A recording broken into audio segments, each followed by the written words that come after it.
Welcome back to the Center on Buffalo podcast. I'm joined this week by our good friend and my broadcast partner, Sal Capaccio.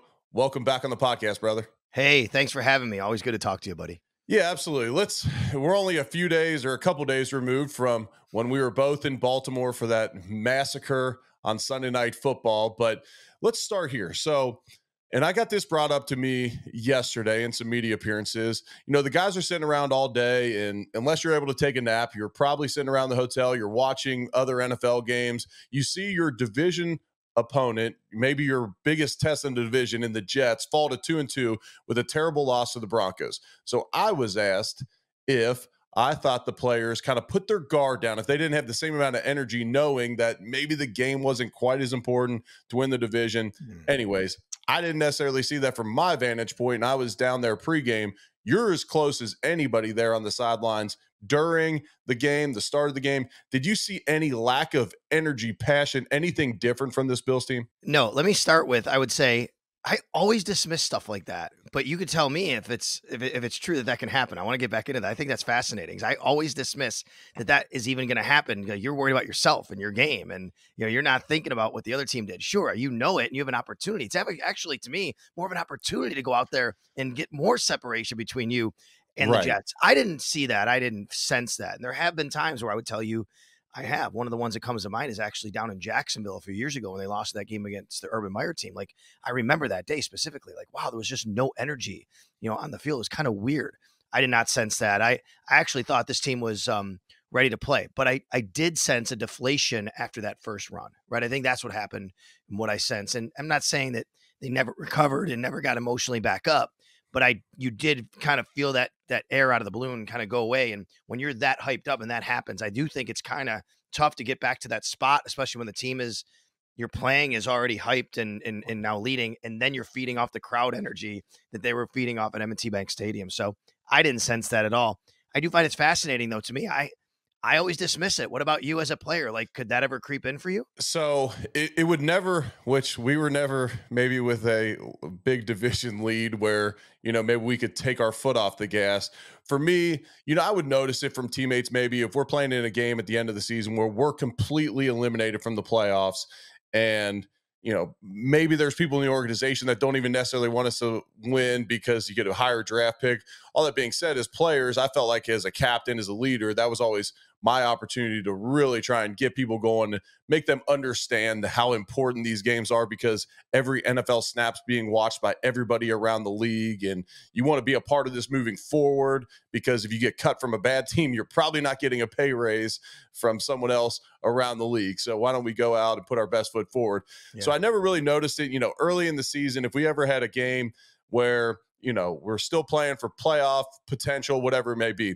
I will say, and you bring up a great point, how it's deflating when something like that happens. So oftentimes when you're watching a game on TV, or even if you're in the stands in the stadium, the energy you're seeing from the team is generally celebrations. It's a big hit and everyone's rallying. Well, when you're losing 21-3 in the first half, there's going to be none of the handshakes. There's no celebrations. There's, no getting up and a big point after a first down, which is perceived energy from a fan's perspective, but I can be completely locked in and completely focused and ready to do my job, but you're not necessarily going to see it on display, especially if we're not winning or we have no momentum in the game because one, it's going to look cheesy. Two, it's probably fake.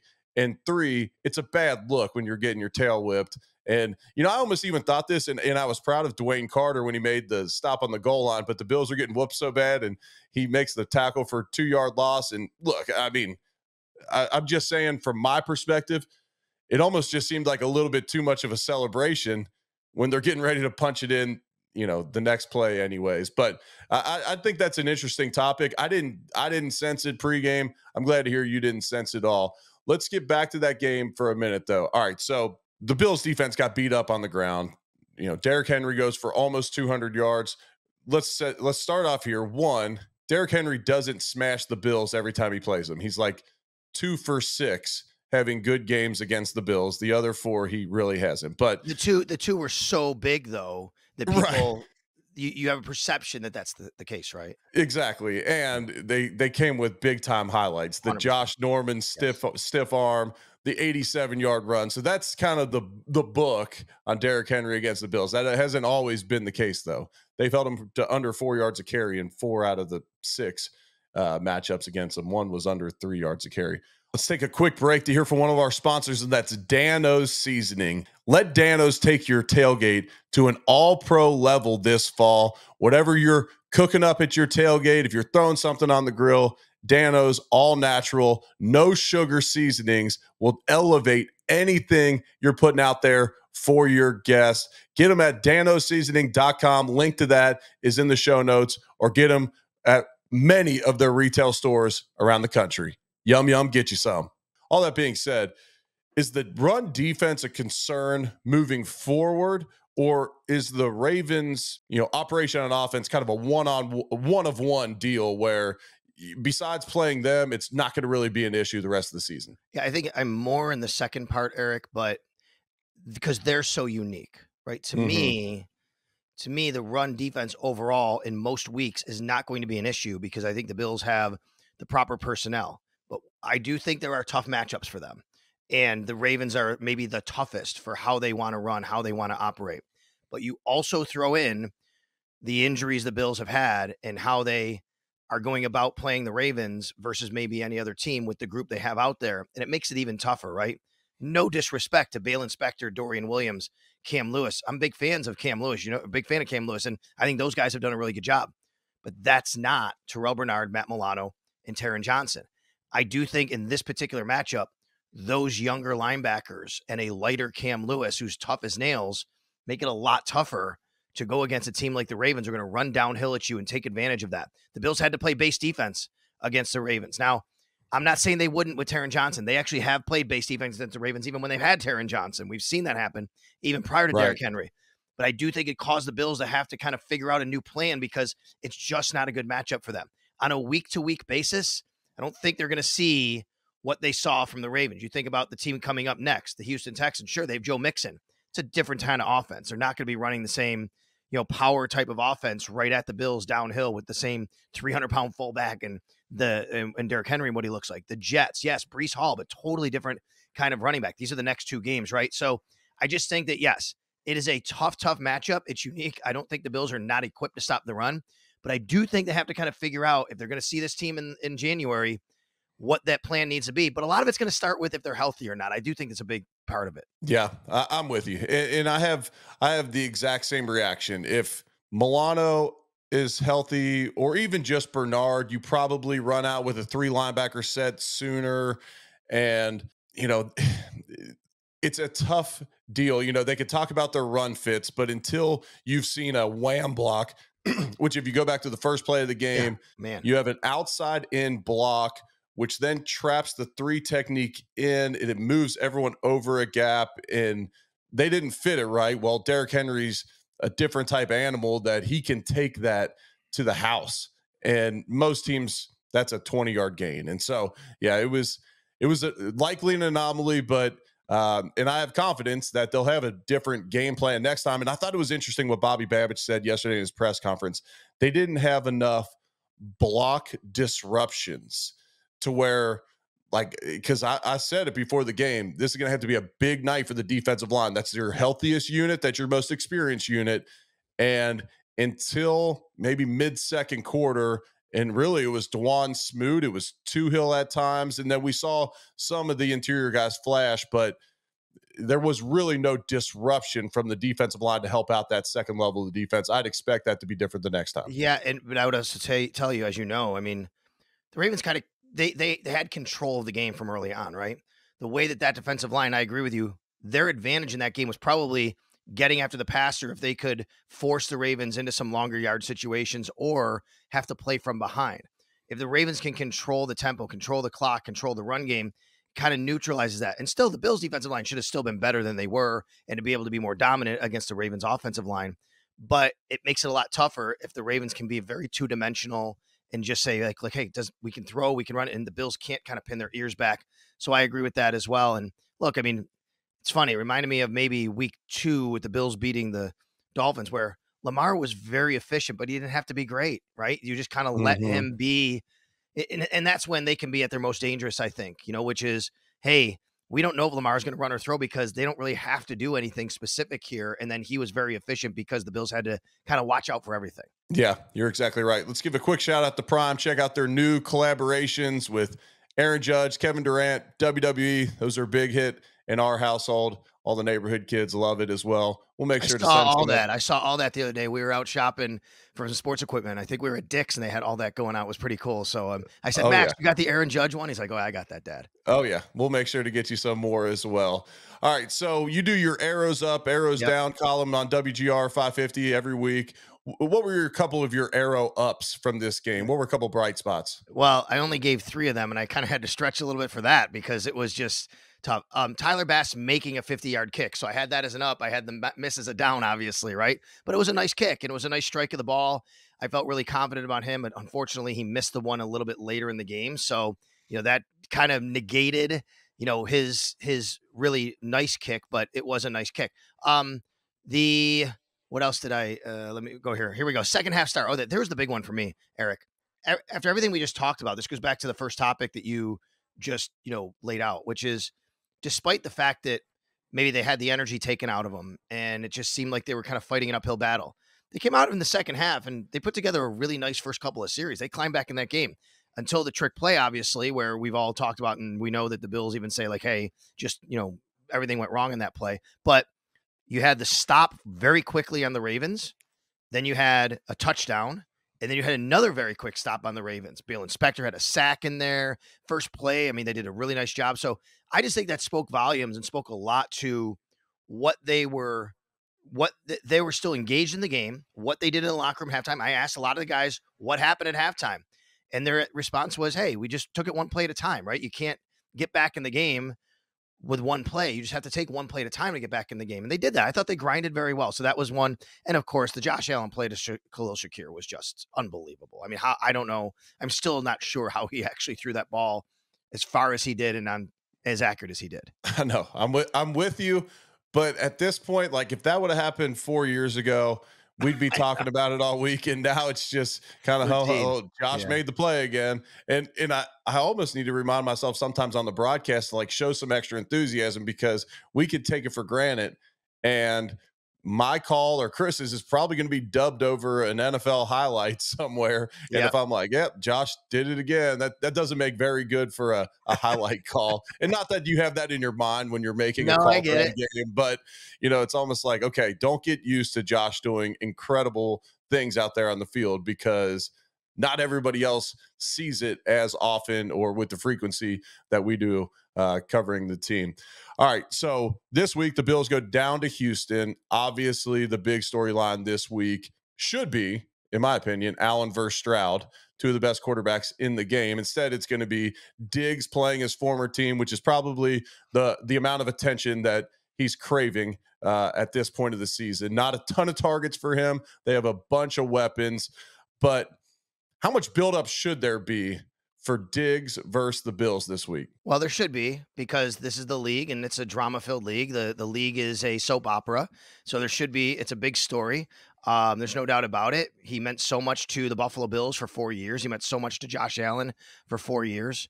It's going to be, and I would say though, it's probably more nationally than it is even locally. To be quite honest with you, it's going to be on all of the talking head platforms: ESPN, First Take, Get Up, all of that kind of stuff. FS1. They're going to be talking about Josh Allen and Stephon Diggs. But every time they do, it's going to be with a tone of some sort of tension or drama or revisiting that. But I think from each side, Stephon Diggs has done nothing to elevate that. In fact, he's not spoken anything bad about the Bills at all since he's been in Houston. He even said maybe about a month ago, you don't have to talk bad about your ex-girlfriend to make your new girlfriend feel good or something like that, which, Yeah. I appreciated. But especially from Josh Allen. Josh last week, unprompted, basically squashed anything about him and his comments about everybody, when everybody looks great when nobody's caring about the stats. And that was taken as a comment against Stephon Diggs. He was asked to elaborate and he kind of went there even without being asked. He's like, it's not about that. I have all the love in the world for 14. My prediction is this week, Eric, the Bills will be very, very, very buttoned up on this stuff. They are not going to say anything that's going to allow any of that outside noise about drama, tension, whatever, to creep into this game. Josh Allen's already been doing that. We know that other players have, but especially from him. And I don't think anything's going to change. They're going to keep everything on the focus on them. And it helps when they lose like they did to be able to do that, right? I'm curious from you. You've been in the locker room. You've been with Sean McDermott. You've been around this regime. How intentional will that be from the messaging from Sean McDermott to his team about that this week? Yeah, it started. We're recording this on Tuesday. It started yesterday on Monday, and it started with, okay, we're gonna break down the game. Here's our meetings this week. Hey, you guys are all gonna have microphones in your face the next 2 days. We're not bringing up anything negative about Stephon Diggs. We're not poking the bear, and mainly not that you're in fear that he or his teammates will play harder. It just becomes an unnecessary distraction if Keon Coleman says, "Hey, he wouldn't, but hey, Right. I'm gonna have a much better career here than Stephon Diggs, and everyone's gonna forget about it." That brings so much attention to Yep. him that could then affect him for his prep for the game, and that's what Sean's worried about. He's not scared of anybody, you know, getting up for a game too much. That they'll want to beat the Bills more. Now there are times, this is not one of them. These are two of the AFC's best that are going to be fighting for potential home seating in the playoffs. There are times where you're playing against maybe an inferior team where you're saying, "Hey guys, let's not poke the bear here. This Right. is, it doesn't give us any goodwill to poke a team who's down or that's injury depleted or whatever it may be." So there are instances where it goes that way. This week will not be the case though, with the Bills traveling down to Houston. All right. One quick one, and then I want a prediction for the game. Just nationally this season, we're a quarter way through the season. What's been your biggest surprise out there? I think maybe the Commanders. Yeah, Jaden I'm with you. Daniels looks great. I mean, he looks great now. It is only 4 games. I think what's really happening here. Here's the surprise for me. I think Jaden Daniels is super talented, and even coming out, I'm like, man. I mean, I would take Caleb Williams because of all the stuff that went around with him and how great he was. But there was a there was a point of me and part of me that said, man, I wonder if this kid's going to have a higher ceiling, what he can do. So it's not necessarily him that's surprised. You know what's surprising to me? That's an organization that traditionally has not been great at developing that position or Hmm. kind of bringing a person along the right way. They're doing a lot of great things for him, Eric. They're putting him in a lot of great positions. That's really what's been surprising to me. And I guess, Eric Bieniemy being there, and the group that they have and Dan Quinn. So I think that's a surprise for me. Jay Daniels in a really good way. If I go to the negative, maybe the Bengals slow start. I know that it happens every year, but the Bengals, how did they get, 0-3 to start the season? It just seems like it was, it's still a situation where they should have been bettered out of the gate. You know who the only person I know of that predicted Patriots over Bengals week one? My Who? son Garrett. Well, it's funny you say that. I just posted this morning, right before I went on with you, in our WGR Pigskin Pick'em League, that's all these people from WGR and a whole bunch of other people that Paul Hamilton runs every year. Yeah. Max Capaccio is in first place out of 47 people. He had the best week of the week. Oh, I'm that's in incredible. 33rd place. It's incredible. Yeah, I know it is. And I asked Garrett why, and he said something like the Patriots have a good defense. Well, they played well that week. I'm like, Garrett, you were watching Patriots, preseason. They don't have Belichick there anymore, buddy. But anyways, he got lucky on that one. All right, give me a prediction. Houston against the Bills this weekend. The last time the Bills lost a game like this, you remember it, it was against the Colts. The Bills had an NFL record for not losing games by more than one score. They either won or lost by less than a score less, right? 40 Yep. something games. November 21st, 2021 was the last time the Colts come to Buffalo. They beat them 41-15, 26 points. They lost by 25 on Sunday night. Eric, do you remember what happened the week after that? I This is don't, and November 20. I Okay. meant to look it up this morning. Well, I'm going to Go tell ahead. you, November 21st, 2021, Bills get trampled by the Colts. On 4 days rest, they go to New Orleans on Thanksgiving and beat the heck out of the Saints. I Yep. mean, they had a quick turnaround after that 26 point. Maybe that's good for them, right? Quick turnaround. Just got to flush it out of your system to prepare. Look, Sean McDermott's always been traditionally very good bouncing back after losses. Not always perfect. The last couple of years, they've had a couple of losing streaks here or there, but traditionally very good about it. I also kind of a little bit different. I don't know if you noticed it or whatever. You talked about it in the broadcast. He was not happy on the sidelines on Sunday night. Oh, There were a couple times where he was upset at his own staff.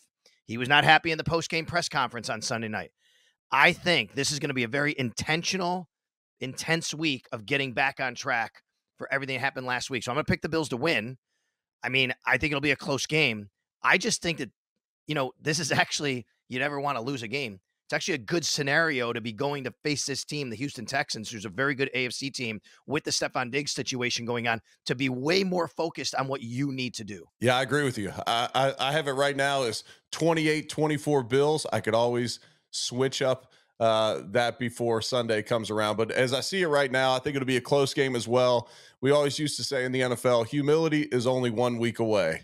And the Bills were flying high. They were number one on everybody's power rankings. Mhm. Josh Allen is, back to being the MVP of the league favorite.